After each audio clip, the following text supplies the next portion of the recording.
राहुल गांधी जी को लोकसभा की सदस्यता से बर्खास्त कर दिया गया है।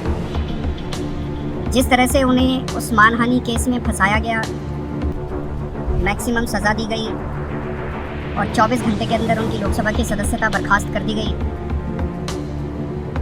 ये हमारे देश के लिए बहुत चिंता का विषय है। हम जुडिशरी का सम्मान करते हैं, लेकिन जो जजमेंट आया हम उसका समर्थन नहीं करते। जिस तरह से उनकी सदस्यता बर्खास्त की गई है, वो एक कायराना हरकत है, वो एक डरी हुई सरकार की निशानी है। लेकिन देश के लिए पूरा आजकल देश के अंदर जो चल रहा है वो देश के लिए बहुत खतरनाक है। पूरे देश से ये एक ऐसा माहौल बनाना चाहते हैं कि देश में बस एक ही पार्टी बचे, वन नेशन वन पार्टी, और सारी पार्टियों को खत्म कर दिया जाए।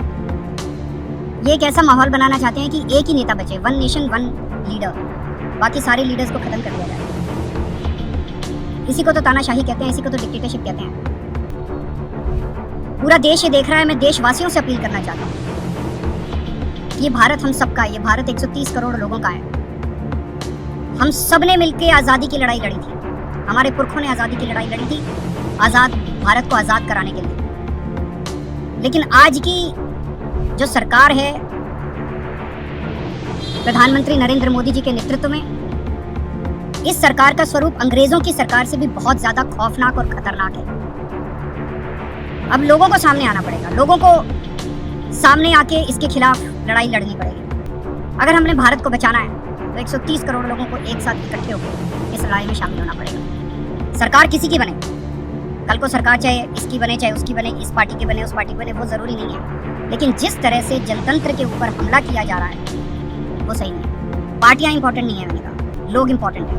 अभी मैंने संसद के अंदर, विधानसभा के अंदर एक एग्जाम्पल दिया। एक ऑटो रिक्शा वाला मिला, ऑटो रिक्शा वाला मुझे कह रहा था जी मुझे व्हाट्सएप मैसेज भेजने में डर लगता है। मैंने कहा क्यों? कहते हैं शायद गिरफ्तार ना कर लें। इस देश के अगर एक ऑटो रिक्शा वाले को व्हाट्सएप मैसेज भेजने में डर लगता है तो आपने 130 करोड़ लोगों को डरा के रखा हुआ है। ऐसे देश कैसे चलेगा? डर डर के लोग कैसे जिएंगे? और क्यों डर डर के जिए? हमारा देश है, हम आजाद भारत के आजाद नागरिक हैं, हम क्यों डर डर के जिए? पूरे देश को व्यापारी डरा हुआ है, किसान डरा हुआ है, मजदूर डरा हुआ है, नेता डरे हुए हैं, सब लोगों को डरा के रखा है। जुडिशरी डरी हुई है, जज डरे हुए हैं, मीडिया वाले डरे हुए हैं, सबको धमकाते हैं ये लोग। सबको ईडी और सीबीआई और इनकम टैक्स की धमकी देते हैं।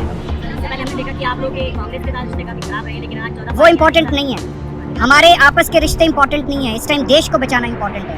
मीडिया के ऊपर प्रहार हो और मैं अगर कहूँ कि मेरी इस चैनल से बनती नहीं है, वो इंपॉर्टेंट नहीं है। किसी से बनती है या किसी से नहीं बनती, इससे व्यक्तिगत अच्छे रिश्ते हैं कि व्यक्तिगत बुरे रिश्ते हैं, वो इंपॉर्टेंट नहीं है। 130 करोड़ लोगों को, सब लोगों को साथ आना पड़ेगा, सारे लोगों को साथ आना पड़ेगा। ये लड़ाई राहुल गांधी की लड़ाई नहीं है, ये लड़ाई कांग्रेस की लड़ाई नहीं है, ये लड़ाई इस देश को बचाने की लड़ाई है। एक तानाशाह से, एक कम पढ़े लिखे व्यक्ति से, एक अहंकारी व्यक्ति से इस